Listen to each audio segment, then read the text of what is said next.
Hello students. So ఈ వీడియోలో మనం బుద్ధిస్ట్ కౌన్సిల్స్ గురించి డీటెయిల్గా తెలుసుకుందాం, ఇంకా నేర్చుకుందాం. ఓకే, సో ఫస్ట్ మైండ్ని పీస్ఫుల్ మోడ్కి టర్న్ ఆన్ చేసి వినండి, పర్మనెంట్ బ్రెయిన్లో స్టోర్ అయిపోతుంది. ఓకే, సో ఫస్ట్ కౌన్సిల్ వచ్చేసి అజాతశత్రు కింగ్ ఉంటాడు. సో అజాతశత్రు ఇంకా అంటే స్టార్టింగ్ ఫస్ట్ కదా, సో ఏ ఆల్ఫాబెట్ స్టార్టింగ్ కాబట్టి అజాతశత్రు అట్లా గుర్తుపెట్టుకోండి. సో అజాతశత్రు ఇంకా ఒక ముని లాంటి అయినా కావాలి. సో ముని లాంటి ఆయన ఎవరు అంటే మహాకశ్యప అనమాట. సో ఒక ఋషిలాగా గుర్తుపెట్టుకోండి. ఋషి అంటే ఇది మహాకశ్యప, ఫస్ట్ కౌన్సిల్ కాబట్టి కొంచెం గ్రేట్గా ఉంటుంది. సో మహాకశ్యప, అజాతశత్రు కింగ్, మహాకశ్యప, వీళ్ళిద్దరూ ఆర్గనైజ్ చేసినారు. సో దీంట్లో ఏంది అంటే బుద్ధిజంని ప్రిజర్వ్ చేయాలి అనేసి ఈ కౌన్సిల్ యొక్క మెయిన్ ఉద్దేశం. ఇది 483 బీసీలో తీసుకొని వచ్చినారు. సత్తపాని కేవ్స్లో ఈ కౌన్సిల్ అనేది ఆర్గనైజ్ అయింది. ఇది జస్ట్ ఒక డిస్కషన్ అనమాట. అంతా డిస్కస్ చేసి బుద్ధిజంని ఎట్లా ప్రిజర్వ్ చేయాలి, ఏమేం చేయాలి, ఇట్లాంటివన్నీ డిస్కస్ చేసుకుంటారు. సో సత్తపాని కేవ్స్ రాజగృహలో ఉంటుంది. సో రాజగృహలో ఫస్ట్ బుద్ధిస్ట్ కౌన్సిల్ అనేది అయ్యింది 483 బీసీ. కింగ్ వచ్చేసి ఏతో స్టార్ట్ అవుతుంది ఫస్ట్ కాబట్టి అజాతశత్రు, ఋషి వచ్చేసి మహాకశ్యప అనమాట. సో వీళ్ళది మెయిన్ ఆబ్జెక్టివ్ ఏంది, బుద్ధిజంని ప్రిజర్వ్ చేయాలి. సో ఆ ప్రిజర్వ్ చేసే ప్రాసెస్లో ఏమవుతుంది అంటే ఆ కౌన్సిల్కి అటెండ్ అయిన ఆనంద అనేటైన సుత్తపీఠక అనేది రాస్తాడు. తర్వాత ఉపాలి వచ్చేసి వినయపీఠక రాస్తాడనమాట. ఓకే, సో ఇది సుత్తపీఠక రాసింది ఆనంద, వినయపీఠక రాసింది ఉపాలి. సో ఫస్ట్ కింగ్ వచ్చేసి అజాతశత్రు, సెయింట్ వచ్చేసి మహాకశ్యప. నెక్స్ట్ సో ఇది గుర్తుంది కదా, ఏతో స్టార్ట్ అవుతుంది, మహాతో స్టార్ట్ అవుతుంది సెయింట్ పేరు. Okay, 483 BC. సో ఈ 483 బీసీ -100 చేస్తే 383 బీసీకి వచ్చేస్తాం.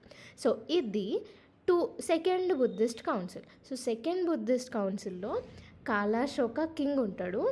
ఈయన సబకామిని ఇన్వైట్ చేస్తాడు సెకండ్ బుద్ధిస్ట్ కౌన్సిల్కి. సో వీళ్ళిద్దరు కలిసి సెకండ్ బుద్ధిస్ట్ కౌన్సిల్ని ఆర్గనైజ్ చేస్తారు. సో దీంట్లో ఏంది మేజర్గా అంటే ఇది వైశాలిలో అవుతుంది. సో వైశాలిలో అయిన తర్వాత మేజర్గా వినయపీఠక గురించి డిస్కషన్ చేస్తారు ఈ సెకండ్ బుద్ధిస్ట్ కౌన్సిల్లో. అండ్ దీంట్లో ఏమవుతుందంటే బుద్ధిజంని 2 టైప్స్ లాగా డివైడ్ అవుతుంది. ఒకటేమో థెరవాడ బుద్ధిజం అనేసి, ఇంకొకటేమో మహాయాన బుద్ధిజం అనేసి. సో ఇట్లా డివైడ్ అవుతుంది కదా, ఇది బ్రెయిన్లో పెట్టుకోండి. సో సెకండ్ ఏంది కాలశోక సబకామి, ఫస్ట్ది వచ్చేసి అజాతశత్రు మహాకశ్యప, థర్డ్ది వచ్చేసి ఇట్లా అన్నీ డివైడ్ చేస్తారు. ఇది అశోకకు నచ్చి ఉండకపోవచ్చు. సో అప్పుడు అశోక ఎంటర్ అవుతాడు 250 బీసీలో. అశోక ఇంకా సెయింట్ వచ్చేసి మొగలిపుట్ట టిస్సా. సో వీళ్ళిద్దరు కలిసి థర్డ్ బుద్ధిస్ట్ కౌన్సిల్ని పటలైపుత్రాలో ఆర్గనైజ్ చేస్తారు. సో ఏంది అంటే ఇట్లా అన్నీ డివైడ్ చేసేస్తున్నారు, ఇట్లా వద్దు, బుద్ధిజంని ప్యూరిఫై చేయాలి అనే మెయిన్ ఎయిమ్తోని థర్డ్ బుద్ధిస్ట్ కౌన్సిల్ అనేది తీసుకొని వస్తారు. సో హీనయాన బుద్ధిజం అనేది ఓల్డెస్ట్ ఫామ్ ఆఫ్ బుద్ధిజం అనమాట. సో అసలైన బుద్ధిజంని ప్రమోట్ చేయాలి, స్ప్రెడ్ చేయాలి అనేసి అశోక ఏం చేస్తాడు, వేరే కాంటినెంట్స్కి కూడా ఈ బుద్ధిజంని స్ప్రెడ్ చేస్తాడనమాట. So Ashoka third Buddhist council king, saint వచ్చేసి మొగలిపుట్ట టిస్సా.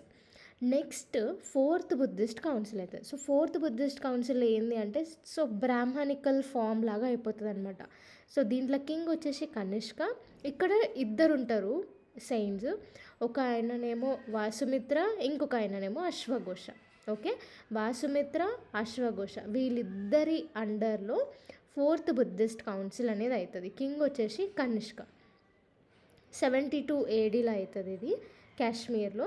సో దీంట్లో ఏంటి అంటే అభిధమ పీఠక అని ప్రాకృత్ లాంగ్వేజ్లో ఉండే అప్పటి వరకు. సో ప్రాకృత్ లాంగ్వేజ్ నుంచి సాంస్క్రిట్ లాంగ్వేజ్లోకి కన్వర్ట్ చేస్తారనమాట.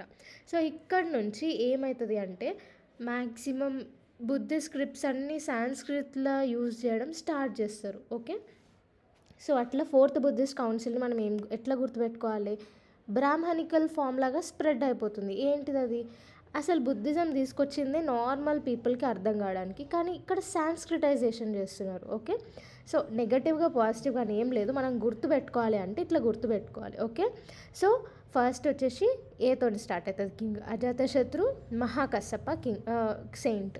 నెక్స్ట్ కాలశోక, సబకామి. థర్డ్ వచ్చేసి అశోక, మొగలిపుట్ట టిస్సా.